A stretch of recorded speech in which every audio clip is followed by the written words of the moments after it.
all welcome our players, mga Gen Z members ng grupong Aja. At isang influencer, unahin na natin sina Ash, JC, Alex, at ang ating influencer si Timothy. Ay, ayan. Yung Aja, yung totoo, tatlo lang kayo, apat. Apat. Anong nangyari doon sa isa? Ba't hindi siya nakapunta? Bakit? Sabihin niyo sa akin! Sandali, Oy, sandali. huwag magagalit. Kalma. Ano nangyari, Alex? May sakit po siya. May sakit. Siya si Axel. Oo, get well soon, Axel, ha? Pagaling ka. Oo, pagaling ka. At syempre si Alex, no? Parang may namumukhaan ako kay Alex. Sino? May kahawig ka. Artista?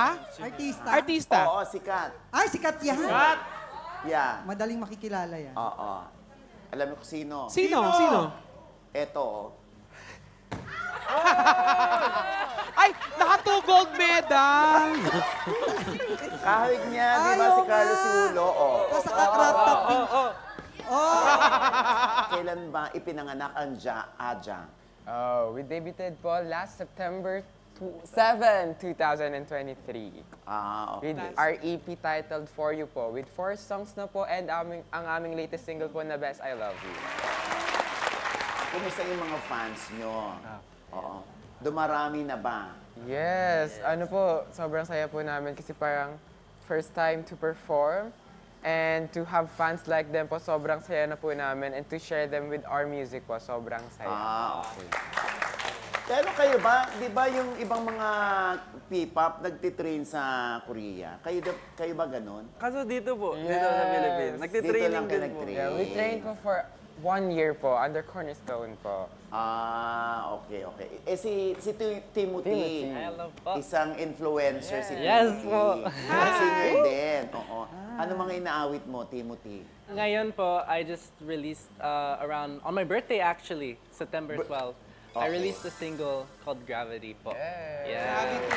Pwede mo ba kaming pasakalihan dyan ng isang acapella? Yan, go. Mahal kita. Ha? I love you too. Itatanong ko sa inyo, ang dami-dami ng mga bata ngayon, ng mga nag-perform ng grupo. So anong chance nung Aja na makilala at sumikat? Pina-follow po namin yung fat ng bubblegum music. Yung music po namin, ini-aim po na magbigay po ng happy feeling sa mga nakikinig po sa amin kapag pinapakinggan po nila kami. Parang gusto po namin ipa-feel na message yung para bumabalik po sila sa school days nila. Yung may crush po sila, puppy love, yun po. Yeah. Ay, good luck sa inyo, Timothy, Alex, JC, Ash. Ngayon naman magkakagalit kayo, ha? Kaya, players, good luck sa inyo. Quiz misa na, ha?